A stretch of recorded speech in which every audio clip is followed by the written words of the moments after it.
A reading from Mark chapter 14 and from verse 26 to the end of the chapter. When they had sung the hymn, they, that is the disciples and Jesus, went out to the Mount of Olives. And Jesus said to them, "You will all become deserters, for it is written, I will strike the shepherd, and the sheep will be scattered. But after I am raised up, I will go before you into Galilee." Peter said to him, "Even though all become deserters, I will not."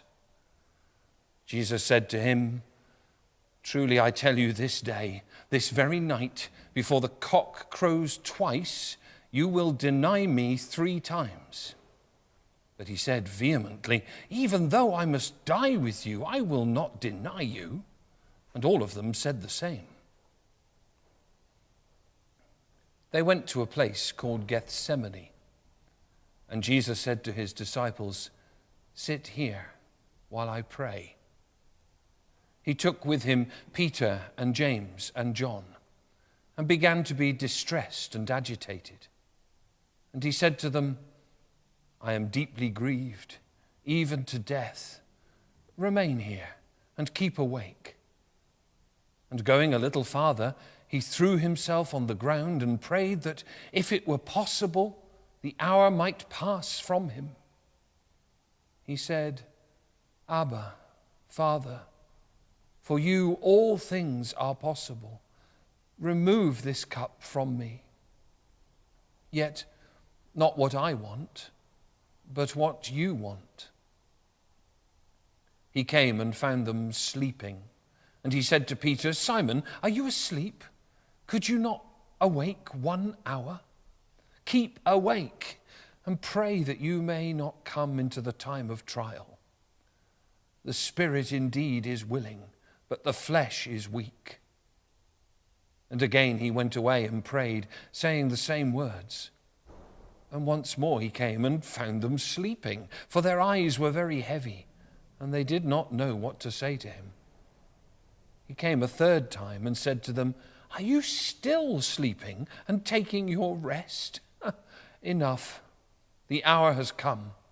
The Son of Man is betrayed into the hands of sinners. Get up, let's be going. See, my betrayer is at hand." Immediately, while he was still speaking, Judas, one of the 12, arrived. And with him there was a crowd with swords and clubs from the chief priests and the scribes and the elders. Now the betrayer had given them a sign, saying, "The one I kiss is the man. Arrest him and lead him away under guard." So when he came, he went up to Jesus at once and said, "Rabbi," and kissed him. Then they laid hands on him and arrested him. But one of those who stood near drew his sword and struck the slave of the high priest, cutting off his ear. Then Jesus said to them, "Have you come out with swords and clubs to arrest me as though I were a bandit? Day after day I was with you in the temple teaching, and you did not arrest me. But let the scriptures be fulfilled." All of them deserted him and fled. A certain young man was following them, wearing nothing but a linen cloth. They caught hold of him, but he left the linen cloth and ran off naked. They took Jesus to the high priest, and all the chief priests, the elders, and the scribes were assembled. Peter had followed him at a distance, right into the courtyard of the high priest, and he was sitting with the guards, warming himself at the fire.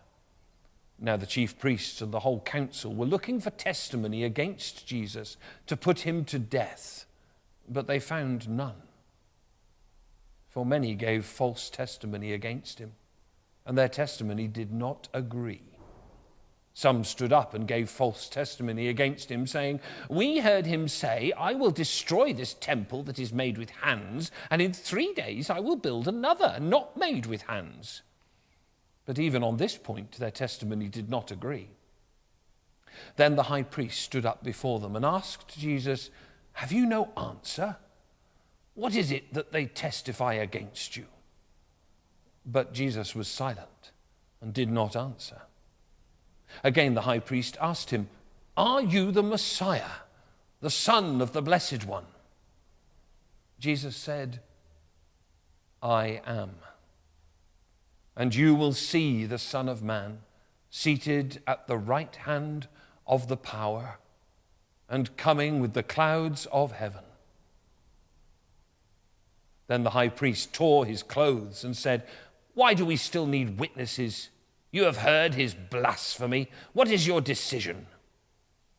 All of them condemned him as deserving death. Some began to spit on him, to blindfold him, and to strike him, saying to him, "Prophesy." The guards also took him over and beat him. While Peter was below in the courtyard, one of the servant girls of the high priest came by. When she saw Peter warming himself, she stared at him and said, "You also were with Jesus, the man from Nazareth?" But he denied it, saying, "I do not know or understand what you are talking about." And he went out into the forecourt. Then the cock crowed. And the servant girl, on seeing him, began again to say to the bystanders, "This man is one of them." But again he denied it. Then, after a little while, the bystanders again said to Peter, "Certainly you are one of them, for you are a Galilean."